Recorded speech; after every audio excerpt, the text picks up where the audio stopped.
Primera a los Corintios, vamos a estar leyendo desde el capítulo 1, versos 25 al capítulo 2, verso 5. Pero estaremos predicando en esta mañana desde el versículo 1 hasta el 5. Primera a los Corintios, capítulo 1, versos desde el 25. Porque lo insensato de Dios es más sabio que los hombres, y lo débil de Dios es más fuerte que los hombres. Pues mirad, hermanos, vuestra vocación, que no sois muchos de vosotros, que no sois muchos sabios según la carne, ni muchos poderosos, ni muchos nobles, sino que lo necio del mundo escogió Dios para avergonzar a los sabios, y lo vil del mundo escogió Dios para avergonzar a lo fuerte. Y lo vil del mundo y lo menospreciado escogió Dios, y lo que no es para deshacer lo que es, a fin de que nadie se jacte en su presencia. Mas por Él estáis vosotros en Cristo Jesús, el cual nos ha sido hecho por Dios sabiduría, justificación, santificación y redención, para que, como está escrito, el que se gloría, gloríese en el Señor. Así que, hermanos, cuando fui a vosotros para anunciar el testimonio de Dios, no fui con excelencia de palabras o de sabiduría, pues me propuse no saber entre vosotros cosa alguna, sino a Jesucristo y a este crucificado. Y estuve entre vosotros con debilidad y mucho temblor y temor, y ni mi palabra ni mi predicación fue con palabras persuasivas de humana sabiduría, sino con demostración del Espíritu y de poder, para que vuestra fe no esté fundada en la sabiduría de los hombres, sino en el poder de Dios. Señor, una vez más, venimos delante de tu presencia, Señor, postrados, reconociendo tu grandeza, Señor, reconociendo tu poder. Gracias, oh Dios, porque tú eres un Dios que te deleitas en salvar. Háblanos por medio de tu palabra. Que tu Espíritu Santo en esta mañana traiga convencimiento de pecado, pero al mismo tiempo traiga consuelo, disposición, oh Señor, para obedecerte mediante la ayuda de tu Espíritu Santo. Te ruego una vez más que tengas misericordia del predicador. Asístele, Señor, pero al mismo tiempo ten misericordia de los oyentes. Estos favores te lo pedimos por Jesús. Amén. I2K. Para muchos estas siglas no tienen mucho significado. Quizás puedan pensar que es el nombre de un virus. Pero la verdad es que estas letras, 2 letras y un número, trajo mucho pánico en el año 1999. Se anunciaba que sería el fin del mundo. Habría cataclismo, caída de aviones, descarrilamiento de trenes. Se hablaba de bombas que serían lanzadas. ¿Cuál era la razón? Había un problema en el cambio de año de 1900 a los 2000. Y esto generó gran expectación en aquella época. Algunos de ustedes ni siquiera habían nacido. Ahora, yo recuerdo para aquella época que estaba un poco preocupado por 2 razones fundamentalmente. El mundo se iba a acabar y yo no entendía bien cómo era que esto iba a acontecer. Había poca información con respecto a este mensaje. Gracias a Dios en su misericordia, entró el año 2000 y las computadoras no se volvieron locas como se había pronosticado. Ahora, yo meditaba con respecto a este mensaje que fue difundido. ¿Cuál sería o cuál es el más importante mensaje a ser escuchado por un ser humano?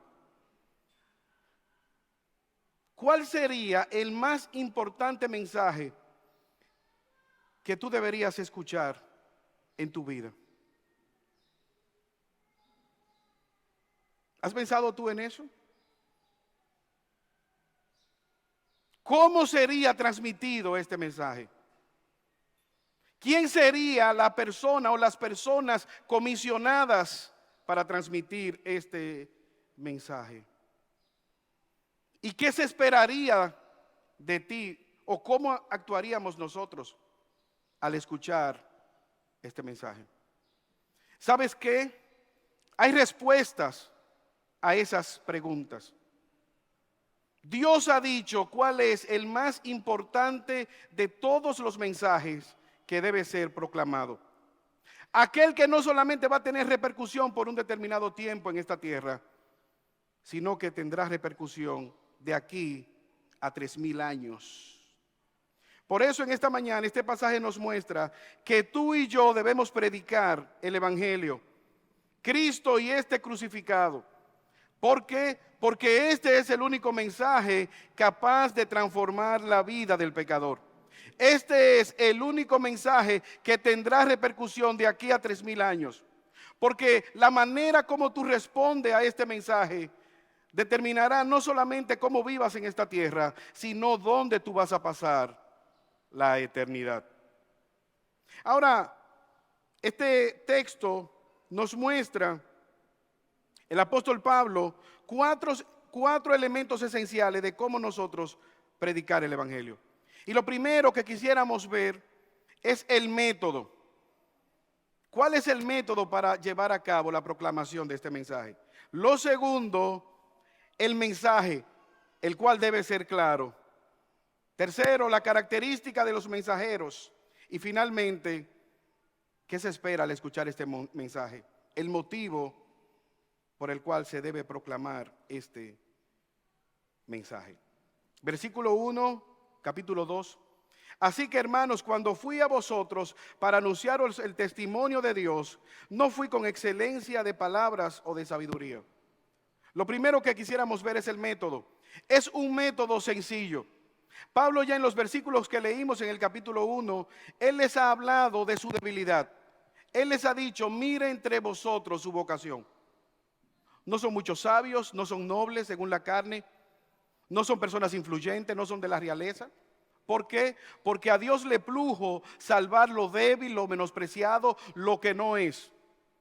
Y decíamos el domingo pasado que aunque en la iglesia de Corinto había gente sabia según el mundo, había gente influyente, había gente adinerada, no habían sido salvas por estas condiciones. Al contrario, fueron salvas a pesar de estas condiciones, porque se consideraron a sí mismos humildes, necesitados de Dios. Ahora Pablo da un paso de avance. ¿Cómo él predicaba el mensaje de salvación? ¿Cuál es el método? Y es un método sencillo. Sencillo porque no busca llamar la atención sobre el mensajero.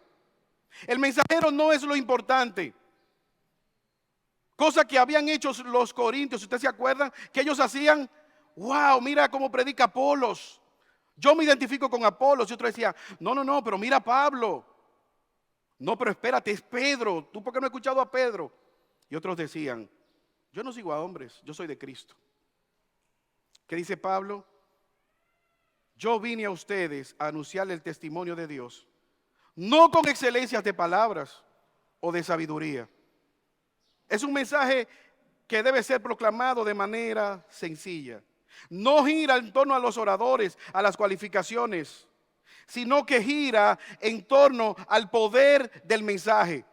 ¿Por qué? Porque ya Dios proveyó lo que ustedes necesitan para salvación.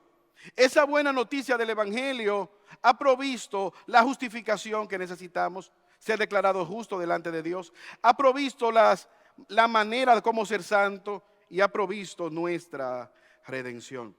Ahora a mí me llama la atención que él cita: yo fui a vosotros. Ustedes no estaban buscando a Dios.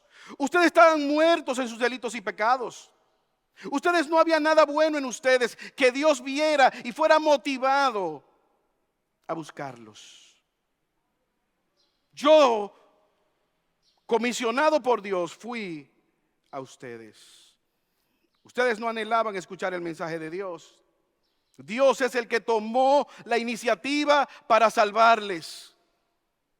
En medio de una cultura totalmente pagana, corintianizar era sinónimo de cometer muchos pecados. Tengo deseo de corintianizar era sinónimo: tengo deseo de entregarme a mis pasiones y vivir de una manera perdida. Ahora, ¿sabes que esa no es solamente la historia de los corintios? Esa es la historia de todo aquel que ha sido salvo. Si tú hoy estás en Cristo, es porque Él tomó la iniciativa de ir en tu rescate. Si hoy estamos perseverando en los caminos del Señor, no es porque seamos fuertes, es porque Dios es un Dios que se deleita en salvar. Él es un Dios misericordioso. Lucas 19:10. Porque el Hijo del Hombre no vino a buscar y a salvar, porque el Hijo del Hombre vino a buscar y a salvar lo que se había perdido. Todos estábamos perdidos y Jesús vino en nuestro rescate. Ese mensaje es sencillo porque al mismo tiempo Dios está tomando la iniciativa en salvarnos, pero ¿sabes qué? El mensaje no cambia. Sigue siendo el mismo mensaje. No hay otro camino. Si tú te vas a olvidar de algo, no te olvides de esto. Hay muchos caminos para llegar al infierno, pero solamente hay un camino para entrar al reino de los cielos, y es a través de Jesucristo. Hay un solo mediador entre Dios y los hombres. ¿Sabes quién es? Jesucristo, que se hizo hombre. Pablo es un heraldo. Él va con el mismo mensaje. Él no fue a ellos con un mensaje propio. Él fue a ¿qué? Anunciar un testimonio. Es un mensaje que no cambia. Es el mismo testimonio. ¿Sabe lo que es un testimonio? Es la proclamación de un testigo. ¿Qué fue lo que usted vio? ¿Qué fue lo que usted presenció? Un testigo no inventa el mensaje, un testigo no le añade, no le quita, se espera que diga lo que él vio, lo que él escuchó. Pablo se presenta a sí mismo como un mensajero que no cambia el mensaje porque él tiene la responsabilidad de ser heraldo, de ser testigo. ¿Usted recuerda a San Francisco de Asís lo que dijo? Predica y predica, y cuando te sea muy necesario, habla. Suena muy bonito, suena filosófico, pero eso es una mentira. Imagínese usted a un encargado de leer noticias que diga: miren, yo les voy a dar las noticias, pero cuando me sea necesario yo voy a hablar. ¿Y qué noticiero sería ese? ¿Es importante guardar el testimonio? Claro que sí. Es evidencia de que hemos nacido de nuevo, la manera como vivimos, como hablamos, como caminamos en el mundo. Pero el evangelio es una buena noticia que debe ser proclamada, que debe ser llamada, que debe ser anunciada a viva voz. Ahora, ¿qué es el evangelio? No son buenos consejos. Es la buena noticia de que delante de Dios tú y yo estábamos muertos en nuestros delitos y pecados, reos de la condenación eterna, necesitados de qué? De un Salvador, camino a la condenación. Y tenemos una buena noticia: hay un Salvador que nos salva. ¿De qué nos salva? De la justa ira de Dios. Tú y yo sabemos que somos pecadores. Nadie tiene que convencernos de eso. Nuestra propia conciencia nos da convicción de pecado. Y es algo interesante. Tú pudieras estar en este lugar y tener pensamientos pecaminosos, aún estando escuchando la palabra de Dios. Está en nuestra naturaleza caída. ¿Qué hizo Dios? Él entregó a su Hijo por nuestros pecados para librarnos de su propia ira. ¿Cómo lo hizo? Cristo murió en la cruz del Calvario para redimir esa condición. Ahora la pregunta es si tú estás o no en Cristo. Si tú has confiado en Cristo para vida eterna. Si Jesús es tu Salvador. Si tú te ves a ti mismo como un pecador, pero no solamente eso, sino que tú vienes a Cristo para vida eterna. Hay muchas personas que dicen: yo soy pecador, yo necesito de Dios, y se quedan ahí. Un día iré, un día reconoceré, un día me rendiré. Para muchos, tristemente, ese día nunca llega y salen de esta tierra en enemistad con Dios. Por eso en esta mañana yo te ruego que tú escuches y ponga atención a este mensaje. Porque si tú te vas a enemistar con alguien, no estés en enemistad con Dios. No seas enemigo de Dios. Él es justo, Él es el creador, Él es perfectamente poderoso. Él te llama al arrepentimiento. ¿Y qué es el arrepentimiento? Es nosotros rendirnos a nuestra vana manera de pensar y clamar a Él por misericordia. Es reconocer que no somos tan buenos como parecemos y decir: Señor, ayúdame, sálvame. Esto cobra repercusiones porque Pablo no es un vendedor de ofertas, él es un embajador. Él proclama un mensaje, el mensaje que cambia la vida del ser humano. Ahora, hermanos, eso también tiene implicaciones para nosotros, porque el mismo apóstol Pablo nos dice que la iglesia tiene el ministerio de la reconciliación. Tú y yo tenemos la responsabilidad de proclamar el mensaje de la reconciliación, llamando a los hombres a venir en fe y arrepentimiento delante de Dios. Esto no lo hace de manera espectacular. Compartir el evangelio no es quizás añadir al evangelio, quitarle al evangelio. Tú le añades o le quitas y pierdes el evangelio. Al añadirle legalismo, pierdes el evangelio. Al quitarle libertinaje, pierdes el evangelio. Ahora, a mí me llama la atención, porque en esa cultura la filosofía, el saber era muy valorado. Pablo no se vende como un filósofo más. Pablo no es un coach familiar. Pablo no es un terapista. Pablo no es un milagrero ambulante. Él no es un gerente financiero que tiene ideas brillantes. ¿Qué es el apóstol Pablo? Es un heraldo. Él tiene un mensaje que proclamar y no va a hacerlo de una manera que se diluya. Él lo va a hacer de una manera sencilla, de una manera clara. Yo te pregunto en esta mañana, ¿de qué tú eres testigo? ¿De quién tú eres testigo? ¿Cuál es el mensaje que está a flor de piel en tus labios? ¿De qué tú hablas? Joven que estás aquí. Adolescente, ¿eres tú un BTS Army? ¿Eres testigo de eso? ¿Eres tú de ese cuadrón de BTS? Adultos, ¿de qué tú hablas? Cuando este sermón se acabe, ¿de qué vas a hablar? Hermanas, ¿de qué ustedes están hablando? ¿Sabes qué? Hay una gran tragedia y es que nosotros hemos perdido, y en muchos contextos se ha perdido la identidad. Y hemos permitido en muchos aspectos que el mundo ponga la agenda, que el mundo sea que ponga los temas. Y de manera intencional ellos traen los temas que nosotros debemos hablar. Pablo no está permitiendo que eso pase. Los corintios quieren sabiduría. Los judíos quieren señales. ¿Y qué le hace? Cristo crucificado, el único mensaje que puede salvar.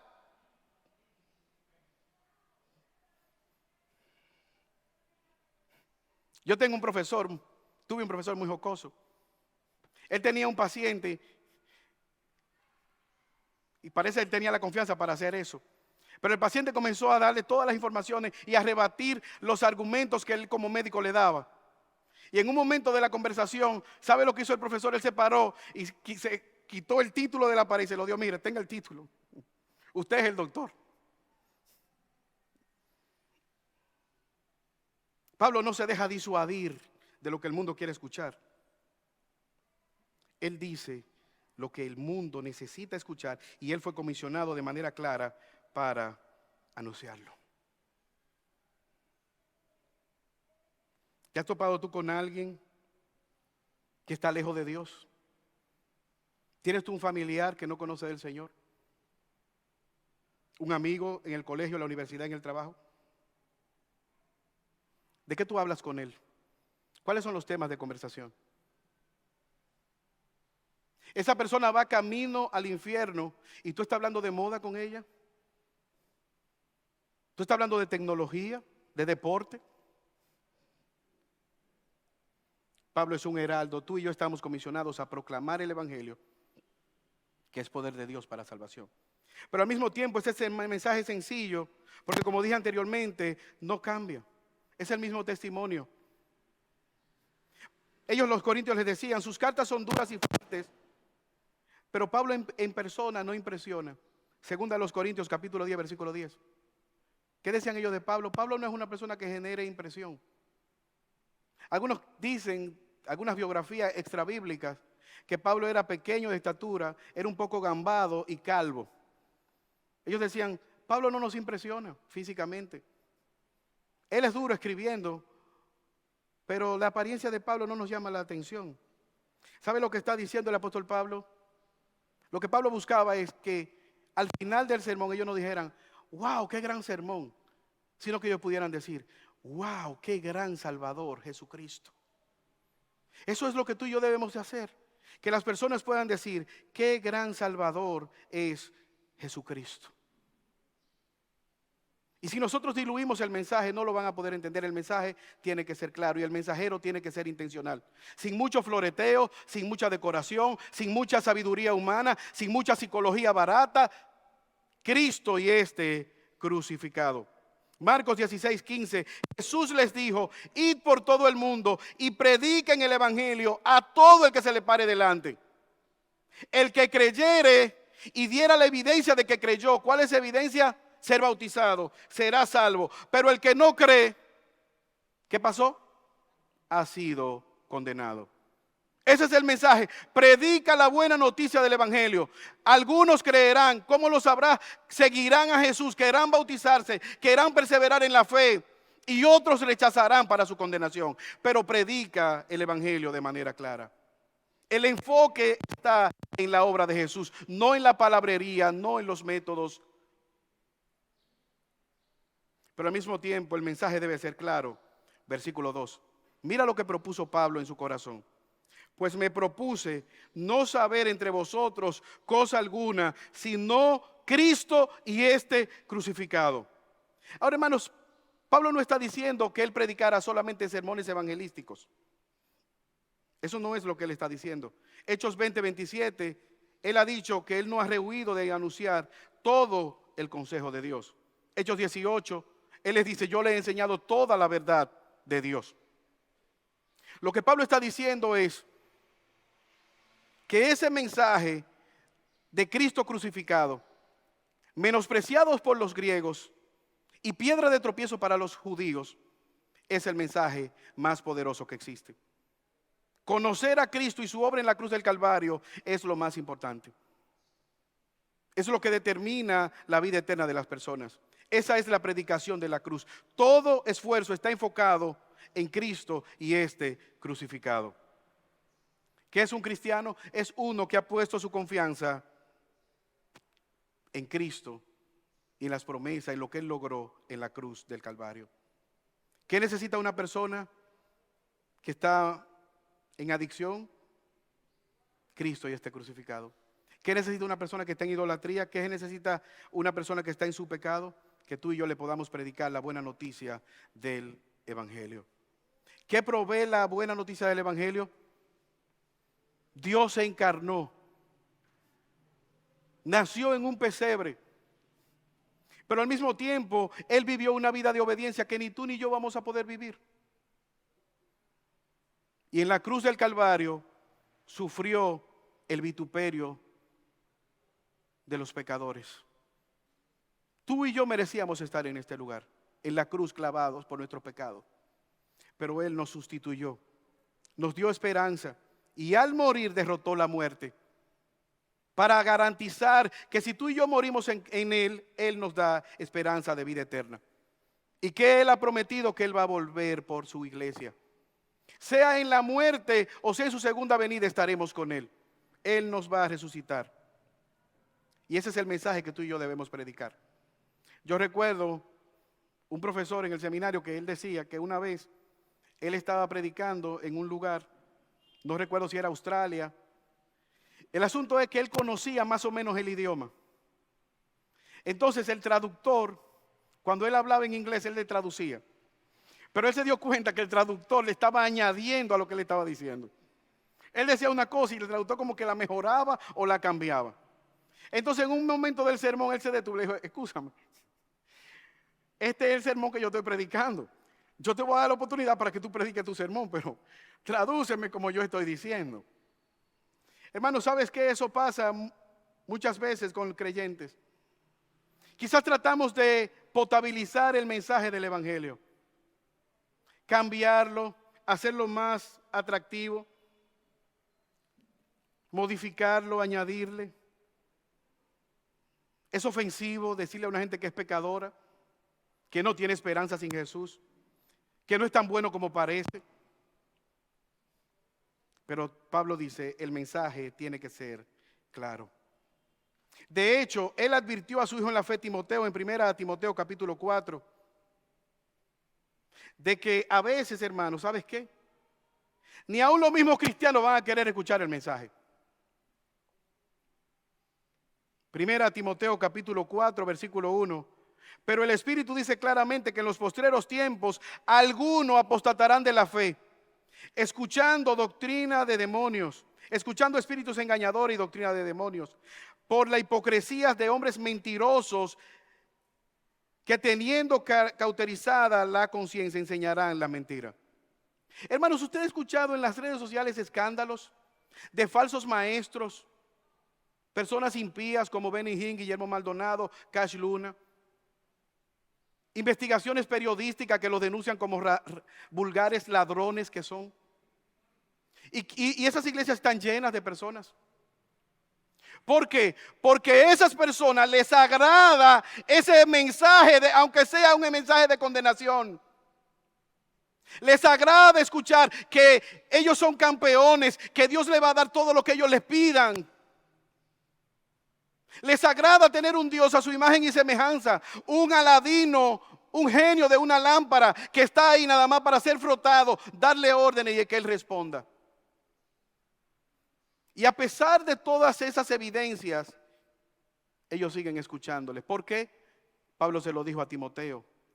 Esos hombres amontonarán falsos maestros, como cuando hay una persona que tiene una colección de libros o una colección de CDs o de música, un playlist de falsos maestros que les rasquen el oído. ¿Qué le dice Pablo? Pero tú tienes que predicar el evangelio. Ocúpate de la lectura, la exhortación, la enseñanza. Te encarezco delante de Dios y del Señor Jesucristo, que te va a juzgar a todos los vivos y los muertos en su manifestación. Predica la palabra, insta a tiempo y fuera de tiempo, redarguye, reprende y exhorta con paciencia y doctrina. Hay falsos creyentes que buscarán falsos maestros. Timoteo, eso va a pasar. Pero tú predica la palabra, lo que tú has recibido. Hay personas que dicen, pero que yo vi que hubo una aparición en una lata de salsa, en una pared, que fulano sanó. ¿Qué usted tiene que decirme? Y esos milagros y esas misas de sanación, ¿qué usted tiene que decirme? Hermanos, nosotros nunca hemos sido llamados a andar atrás de señales ni de milagreros. Nosotros estamos llamados a escuchar la palabra de Dios, que se predique con claridad, con autoridad que proviene de Dios. No andar detrás de milagreros ambulantes. Jesús no era un milagrero ambulante. Usted recuerda a Pedro que dice, Señor, mira, mi casa está llena de gente, camina a sanar. ¿Y qué dice? No, vamos a otro sitio. Y se va y deja a toda la gente que estaba ahí. Cada señal que Jesús hizo, cada milagro era para qué? Para respaldar el mensaje que él había traído al mundo. Predica la palabra. Aunque no quieran oírte, aunque rechacen el mensaje, predica la palabra. Hay incrédulos que quisieran escuchar otra cosa, predícale el evangelio. Hermanos, y esto es muy retante para nosotros en el día de hoy.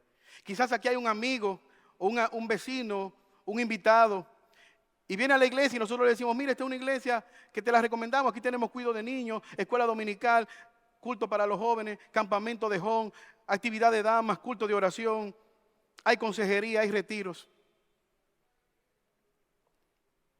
Mateo capítulo 10, versículo 34 al 39. Mira lo que dice Jesús. No penséis que he venido a traer paz a la tierra.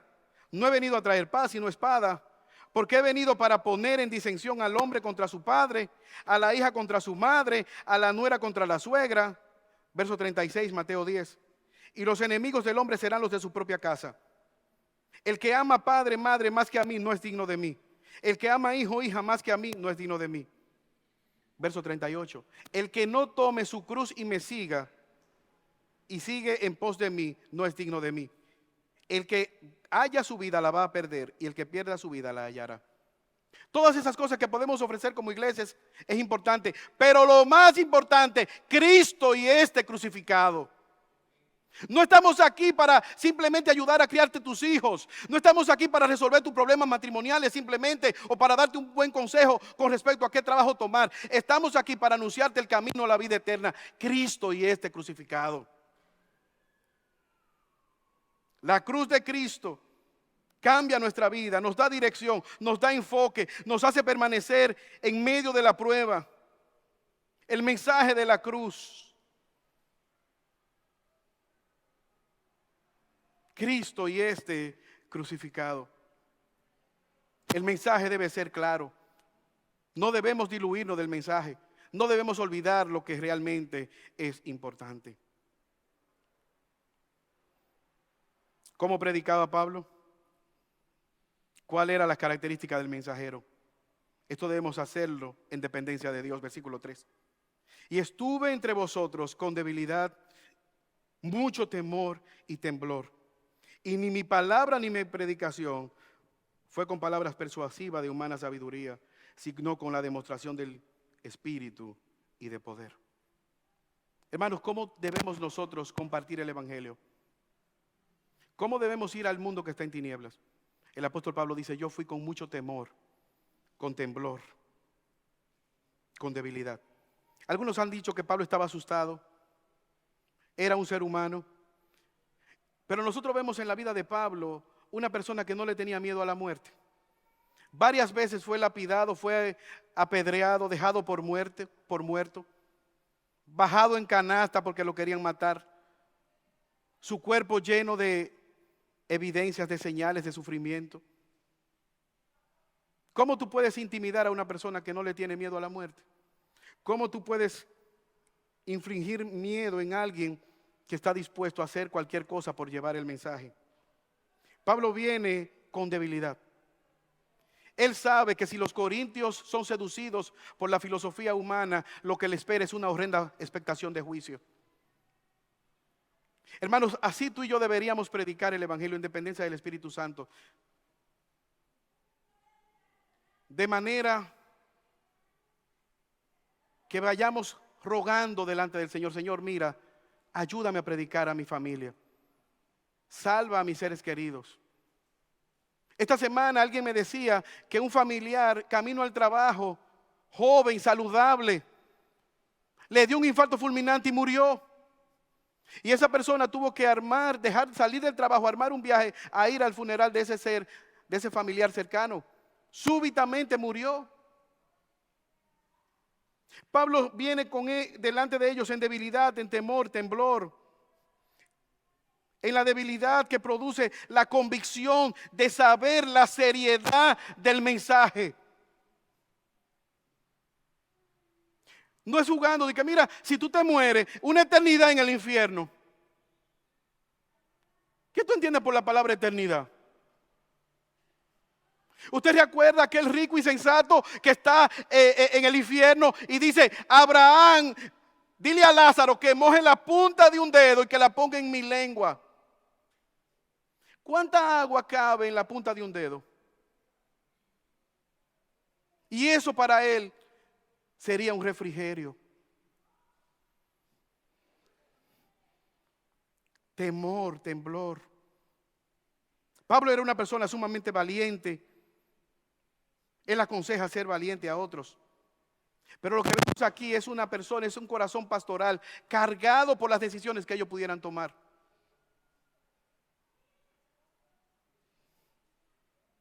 Filipenses capítulo 2, versículo 12. Por tanto, amados míos, como siempre ustedes han obedecido. No solamente cuando yo esté presente. Ay, cuidado, ahí viene el líder del grupo pequeño, viene el pastor. Ahí viene la hermana que dirige el grupo de damas. Ahí viene María Mercedes, ahí viene Carmen, cuidado. Sino mucho más ahora en mi ausencia. Y mira cómo dice Pablo, ocupaos de vuestra salvación ¿Con qué? ¿Cómo? Con temor y temblor. No porque se pueda perder, sino ¿sabes por qué? Porque Dios es el que produce en ustedes el querer como el hacer. Es Dios que está poniendo en ustedes el deseo de ocuparse de su salvación. Es Dios que está dando las herramientas para que ustedes maduren en su fe. Es Dios que pone el deseo de que ustedes valoren la obra de Cristo en la cruz del Calvario. Por lo tanto, respondan en consonancia a los que ustedes dicen creer. Y háganlo con temor y temblor.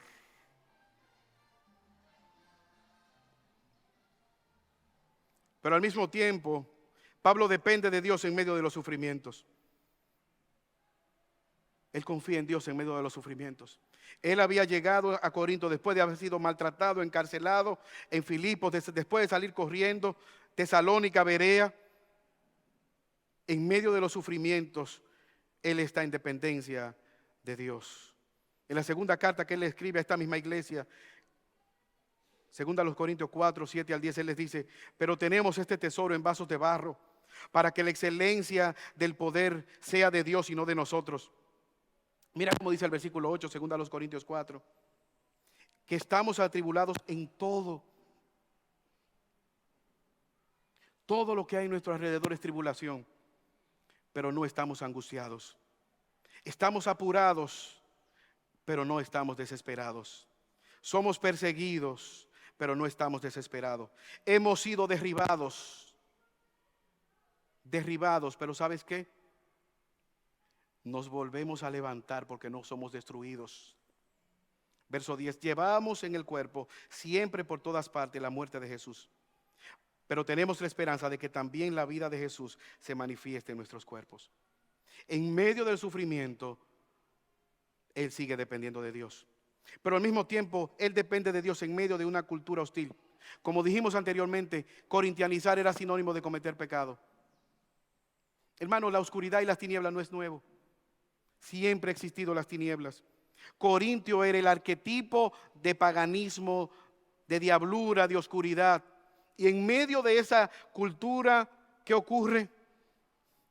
Ellos están siendo luz y Dios le está guardando aún en medio de la hostilidad de la cultura. Pero al mismo tiempo, depender de Dios en los resultados. A veces tú y yo proclamamos el mensaje del evangelio y la gente no escucha, se burla, se ríe, no responde. Pablo no tenía miedo por su propia vida, por ser rechazado. Él había dejado los resultados a Dios. Al igual que Pablo, tú y yo debemos confiar en el Señor y depender de Él en el resultado. ¿Por qué Él lo hace? Él está pensando en lo que estaba en juego. Hermano, amigo que está con nosotros, ¿tú has reflexionado acerca de cómo estás viviendo a la luz de esta verdad? ¿Te has sentado tú en algún momento a hacer una autorreflexión? ¿Cómo tú vives a la luz del evangelio? Padres que están aquí, ¿qué pueden perder tus hijos si tú no los evangelizas? Yo te voy a dejar una tarea.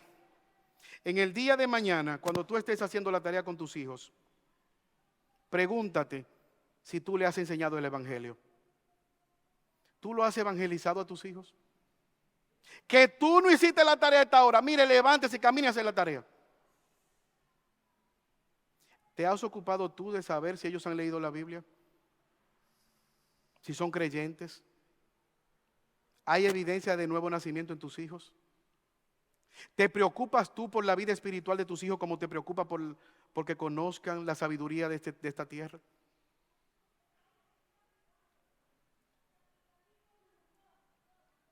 ¿Qué pueden perder tus hijos si no conocen a Jesús? Hermanos, ¿qué le ocurre a una persona cuando se aparta del mensaje de la cruz?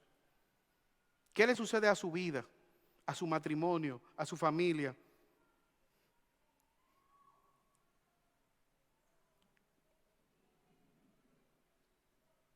¿Sabes qué? A veces uno escucha algo que hemos definido como el lloro de la muerte. Aquí hay varios médicos y saben de lo que yo les estoy hablando. Es cuando tú estás en un hospital y tú oyes un grito. Ese no es un grito de una inyección que le han colocado a alguien. No es un grito quizás por un dolor, por un padecimiento físico. Es el grito de la muerte. El grito que lanzan los familiares o que hemos dado los familiares cuando perdemos a un ser querido. Cuando ese grito se lleva a cabo, ya no hay esperanza para esa persona si no está en Jesús. Ya no hay misa que llevar a cabo por esa alma. Por lo tanto, el mensaje es: aproveche el tiempo. Por eso Pablo iba a ellos de manera dependiente del Espíritu Santo. Por eso oramos toda la semana para que, si tú no eres creyente, tú puedas reflexionar y venir en fe y arrepentimiento a Dios, quien da el arrepentimiento.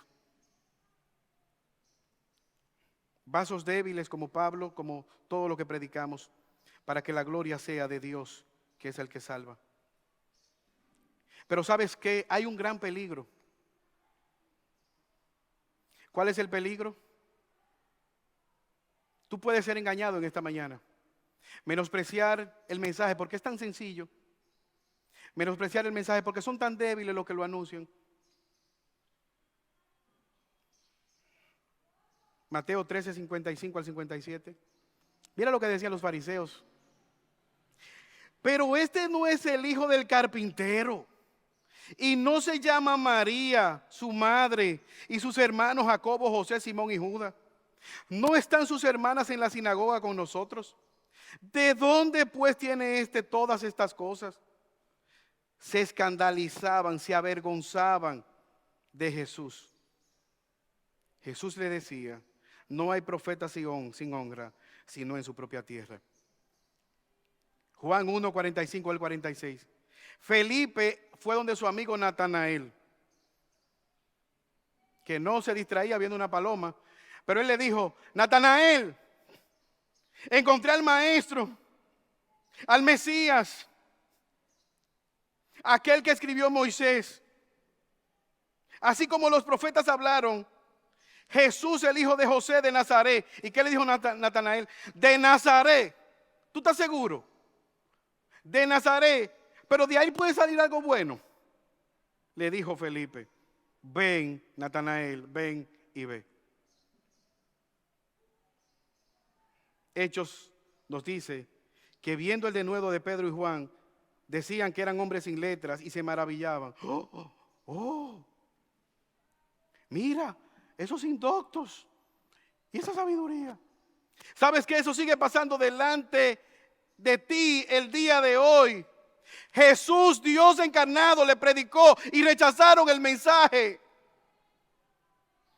para su condenación. El hijo de un carpintero. Esta gente pescadores son los profetas del arrepentimiento.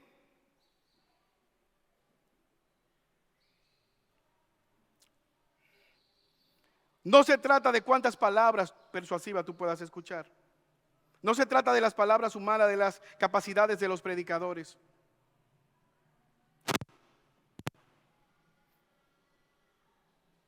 La respuesta que tú vas a dar a ese mensaje. ¿Sabes cuántas personas se engranojaron con las enseñanzas de Jesús? Se impresionaron de la sabiduría de Jesús. ¿Sabes cuántas personas se sorprendieron? ¡Wow! Un paralítico se levantó. ¿Sabes cuántas personas comieron de los panes y los peces? 5,000, sin contar las mujeres y los niños, que siempre son más.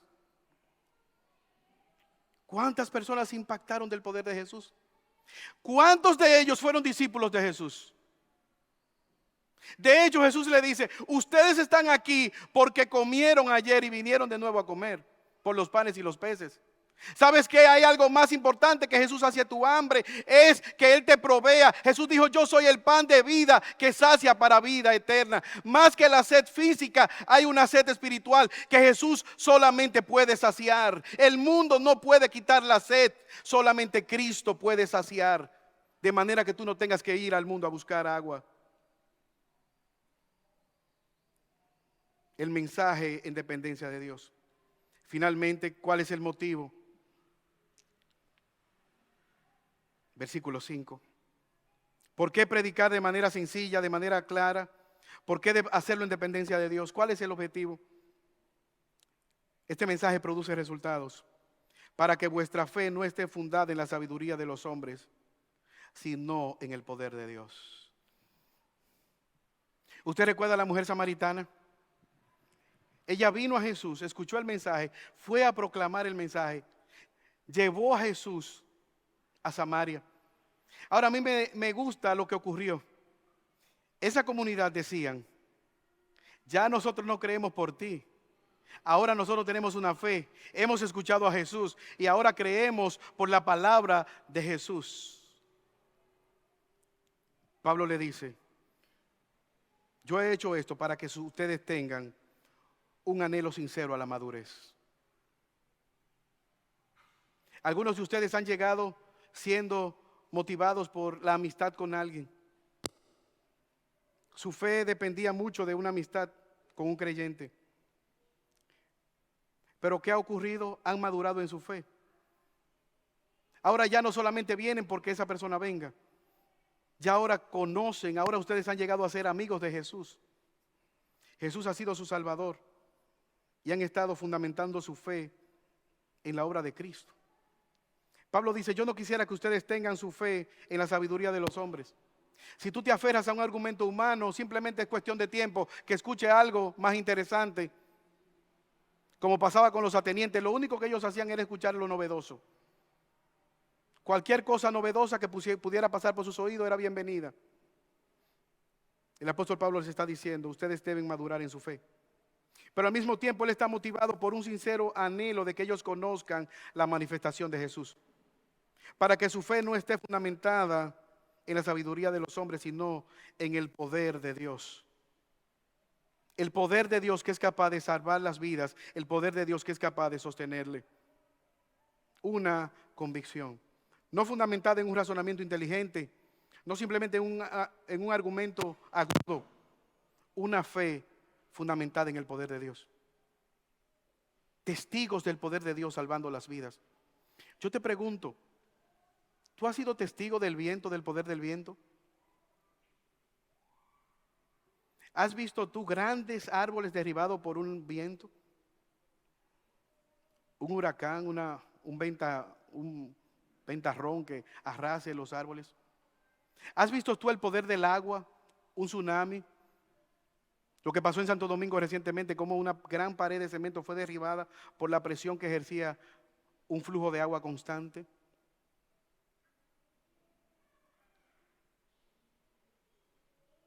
¿Conoces tú el poder de Dios transformando tu vida? ¿Eres testigo del poder de Dios? ¿Ha transformado Dios tu vida? ¿Hay un antes y un después de Cristo en tu vida?